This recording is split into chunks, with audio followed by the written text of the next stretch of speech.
Welcome to turn 7 of this playthrough of Auburn Crown 0.4, and we'll jump over to the replay and see how things went.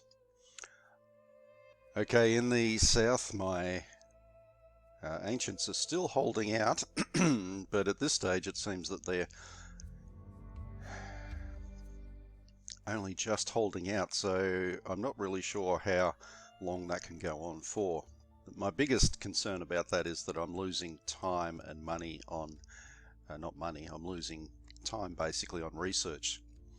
So when I saw this occur, I wondered if maybe I would be able to do a decent counter-attack. So that's what I'm going to do there. Looking at the combat losses, not too many, which is good. So jumping up to Angnord first. I don't know what happened to his fleets. They might still be in port as far as I know. I'm not too concerned about that at this stage. So I need to check all of these units to see how far they can move, and they're just out of range, except for a couple of them which can reach his elite units there. Now I want to try and get rid of those, because without those elites, Draco, even though he's still strong, he's not as much of an issue. Now my results were pretty rubbish, so his elite looks like it's going to get away. Now that is going to be a big issue for me going forward in the game, because of course he'll just reinforce them and bring them back again. I can do the same with mine, but I'm going to need to use Angford over on the west to good effect. In the meantime, I'll just reinforce, or at least pack the approaches to Donsborough. I think at this stage I have saved Donsborough, so at least Angnord will not be taken out of the war too quickly.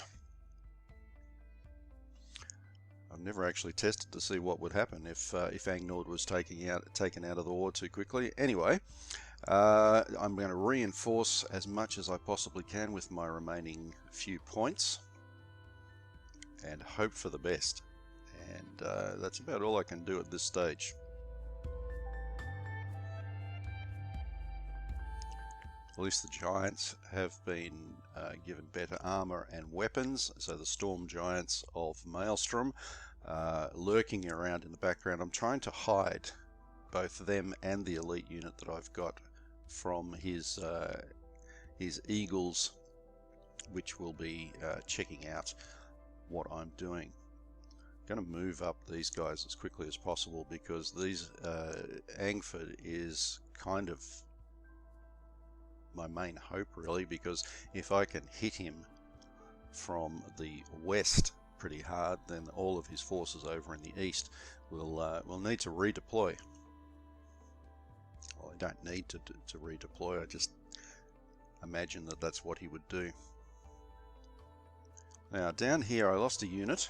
Not happy about that, because that's one of my my elite veteran units. And counter-attacking, well, that was good. Pushing the Keshig back. Hopefully that'll buy me a little bit of time. And the rest of the time I'll just be reinforcing, moving up these leaders, because I need to make sure that they're getting their morale up. Without that morale there, they're not going to be able to defend.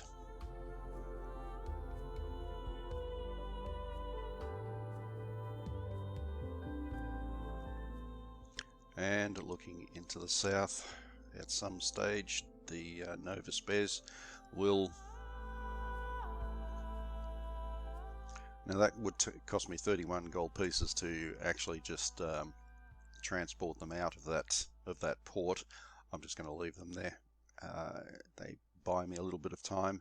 They won't last very long, unfortunately, but at the moment 31 gold pieces is better used elsewhere. I'm going to try and get that ship up and running. No, not running, sailing. And back to Mulcan, where things are looking interesting here. I have a little bit of time, but it's going to be very much based on the luck in some respects, how quickly Transmorodonia will mobilize. I'm keeping the north of Malkan reasonably well defended. They're only mostly garrisons except for Fire's Post, which is an elite veteran unit, but they can be taken out. So I might see that happening, we'll see. We'll take a bit of research here, and I will, what have I got, 230, I'll put it into land warfare to start off with, and then once I've got enough for magic, I will get magic next time. Maybe. And the same with the Tribal League. So now we've got the big ticket items have been given some gold pieces towards them. From here on in, it's going to be increasing the armor and weapons more so. Okay, so looking at the map here, we can see that well, we've already seen what's happening in the north and in the south. I'm going to leave my fleet out there. I don't know if they're going to do anything of any use, but if he does attack me, I'll be ready to reply. So they've become an adversary, and Dania has become an adversary. It's this time of the year, the 8th and 9th month of 2400, where all sorts of stuff starts to happen. So Malkan is getting ready for war, as is Tribal League.